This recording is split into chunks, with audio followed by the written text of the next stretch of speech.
Hi, it's Iyada, Vedic astrologer. On Saturday, October 14th, the new moon moves in front of the sun and causes a rare ring-of-fire solar eclipse that crosses North, Central and South America from the northwest to the southeast. Here in Europe, the eclipse happens when the sun sets shortly before 8 p.m. and it can only be seen from the west coast of the Canary Islands. Approaching the eclipse, we feel the fierceness of the energy that is already manifesting. This solar eclipse is part of Saros cycle 134. That is a series of eclipses on the moon's south node, which began in the year 1248. The last two eclipses of this very same series took place in September 1987 and in October 2005. We have perhaps memories of life-changing events or decisions. The whole series, that is every eclipse of this same cycle, provokes huge blow-ups. Things happen suddenly and move at great speed. Deep karmic issues are triggered and potential crises manifest. The purpose is the clearing of big obstacles. Something needs to be released to get unstuck. The eclipse happens at 26 degrees of sidereal Virgo, with the sun and the moon in the lunar mansion of Chitra. The first half of Chitra falls in sidereal Virgo and the second half in sidereal Libra, where we find Ketu, the lunar south node, and Mars, also in the constellation of Chitra. We have 4 planets in Chitra. In the west, Chitra is known as Spica, one of the brightest stars of the night sky and part of the constellation of Virgo. In the very first eclipse of the cycle, in 1248, Mars squared Pluto, and Pluto was in trine with the eclipse. Now, in 2023, we have again a square between Mars and Pluto. Pluto squares the eclipse. Mars is in conjunction with the eclipse and trines Saturn. This is a powerful configuration that triggers world events. There is a lot of drive, ambition, strength, and intense desire. And violent conflicts break out when that hunger is blocked. Countries and people with planets in the last 10 degrees of Virgo or in another earth sign, that is Taurus and Capricorn, as well as countries and people with planets in the first 5 degrees of Libra or in another air sign, that is Aquarius and Gemini, experience this eclipse in an intense manner. This ring-of-fire eclipse has 3 rulers. On one hand, we have Mars, who is the ruling planet of the lunar mansion of Chitra. On the other hand, the solar sign of Virgo has 2 rulers in Vedic astrology, Mercury, and its co-ruler is Rahu, the lunar north node. If one of these 3 planets is our Atmakaraka or Mahadasha Lord, the eclipse has a strong effect on our consciousness and life path as well. Mercury and Mars are both combust due to their closeness to the Sun. When a planet goes into and comes out of its conjunction with the Sun, the planet itself experiences a kind of eclipse, like a phoenix obtaining new life by dying in flames and combustion and rising from its ashes. So we have a dark moon, a solar eclipse, and two of its rulers combust, eclipsed as well. This is a huge deprivation of light that puts the third and last ruler on the spot, Rahu, the lunar north node, who is a shadow planet, and he is in the very first degree of sidereal Aries, in Gandanta. The last degree of a water sign and the first degree of a fire sign. That is the bridge between Pisces and Aries, as well as between Cancer and Leo, and between Scorpio and Sagittarius, is known as Gandanta in Vedic astrology. That is a karmic knot that needs to be untied.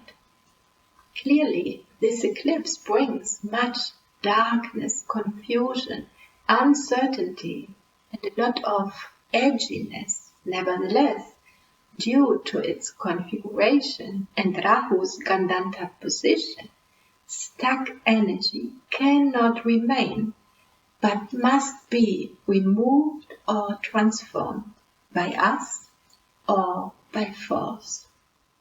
If we do sadhana, the days and weeks around an eclipse are an extraordinary time for exceptional inner experiences, spiritual insights, and deep transformation. Powerful old patterns can be broken if we take responsibility for our own reality, the world that we created.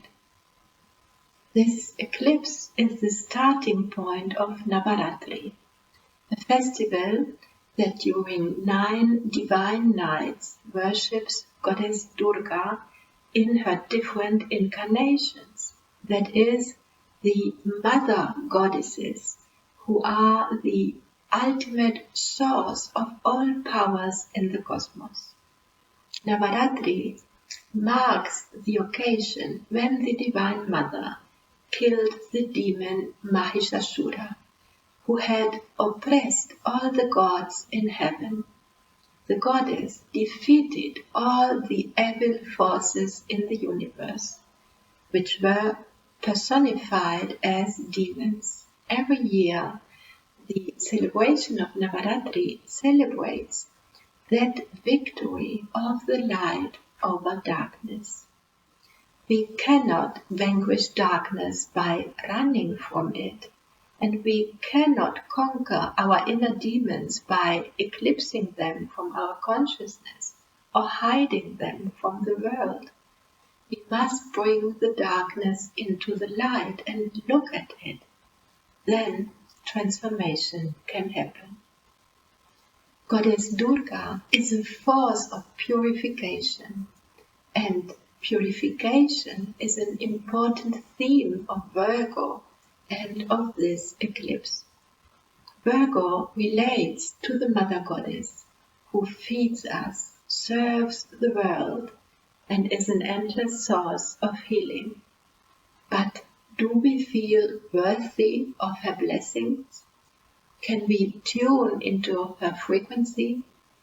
Are we aligned with the realm of the soul, our core nature? Or are we stuck in lives led far from the soul? Did we turn against ourselves and others? The Shakti of Chitra is Punya Shayani Shakti, the power to gain merit in life. Merit is essentially good karma, that is what we accumulate through good deeds. True merit is being upright and doing the right thing. In these days we may be tested, and we must perhaps ponder and weigh how we decide to act and what we resolve to create. Chitra in Sanskrit means beautiful picture, something that strikes the eye, someone brilliant, a delightful design, a bright reflection. And the symbol of Chitra is a pearl. Pearls are made by oysters as a response to irritation. In that sense, Chitra and this eclipse remind us that we must turn every dark tear into a pearl of wisdom. And we must gain connection with the pearl or core of our essential nature as beings of light and consciousness. One divine light lies at the core of every living being, at the heart of all creation, of nature and its cycles. Humans have forgotten that and lost touch with the sanctity of life. But those who contemplate the beauty of earth find great strength. There is actual and symbolic beauty in the migration of birds, in the ebb and flow of the tides. There is something infinitely healing in the cycles of nature, the assurance that dawn comes after the night and a new spring after the winter. Let us embrace this eclipse season and this Navaratri celebration at the beginning of autumn. The trees are heavy and shedding their leafy burden. The shadow world and the unseen realms are very close. Let us surrender, be silent, and go inward, allowing quiet contemplation, release, and transformation to take place. If we take our place in this deep dive, healing doors will open. Inspiration, messages, and guidance from higher realms are at our fingertips. We should fast in these days, at least not eat meat nor dairy, and meditate. And we can invoke Durga as the fierce goddess Chamunda, whose intense energy may be needed as a remedy or help. And we can use this powerful mantra. Om Namah Skandikaye. Om Namah Skandikaye. Om Namah Skandikaye. Many blessings and see you soon.